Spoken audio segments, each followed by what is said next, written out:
Good morning, good afternoon, or good night, and welcome to Command Power, the show in which we discuss all things Magic the Gathering with a focus on Commander. And today we have another episode in our Spoiler Spotlight series in which I talk about, well, spoilers and tell you what my thoughts are on them. But before that, just a quick reminder to please click subscribe if you enjoy these videos. We're getting close to 1,000 subscribers and it means the world to me. Much appreciated. And today we're going to be talking about Vorinclex, the final form of the Green Praetor. For 3 colorless and 2 green, it's a legendary creature, Phyrexian Praetor, 6/6 with Trample and Reach, and when Vorinclex enters the battlefield, search your library for up to 2 forest cards, reveal them, put them into your hand, then shuffle, and for 6 colorless and 2 green, exile Vorinclex, then return it to the battlefield transformed under its owner's control, activate only as a sorcery. And then on the other side we have the Grand Evolution, a saga with 3 chapters, and the first one says mill 10 cards, put up to 2 creature cards from among the milled cards onto the battlefield. Number 2, distribute 7 +1/+1 counters among any number of target creatures you control.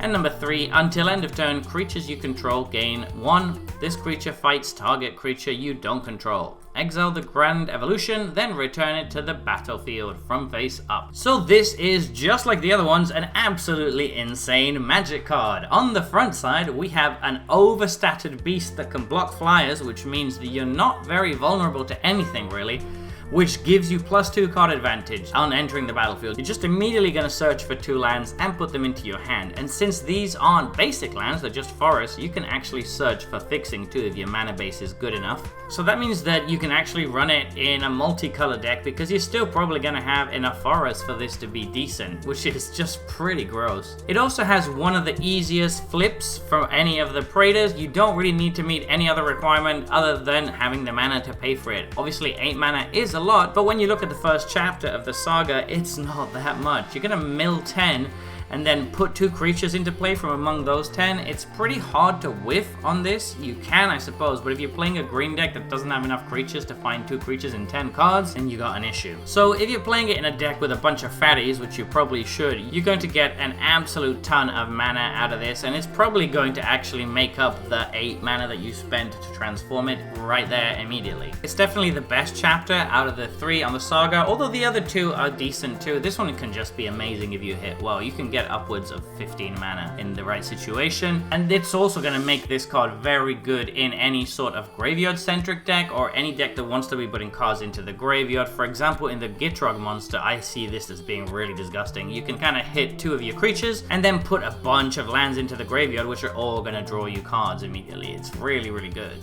The second mode is decent, but it's probably the weakest one. However, it can be really good if you're running it in a deck with hardened scales effects, so cards that are going to add +1/+1 counters when you add a +1/+1 counter, because then you can kind of distribute it into a bunch of creatures and get an extra counter for each time you do that, which is really, really good. Otherwise, +7/+7 permanently to some creatures on your board is okay, but it's not as good as some of the other chapters we've seen on these Praetor sagas so far. And then the third mode is really solid if you're ahead or at parity, which you should be from the 2 previous modes. So the idea is that you have all these big creatures with counters on them, and then you get to eat up your opponent's board by paying 1 mana each time to fight. The cool thing about this is that the same creature can fight multiple opposing creatures, so if you have enough toughness and your creatures are big enough, you can actually eat up more than the amount of creatures you have. You can kill a bunch of stuff with this since you're going to have a ton of mana. However, there is a little bit of conflict here because you want to leave 8 mana up for when this flips back. So you don't want to spend too much mana on doing this. You want to make sure that you still have 8 so that you can then immediately flip Vorinclex back into the Grand Evolution, and this one just loops just like the others do.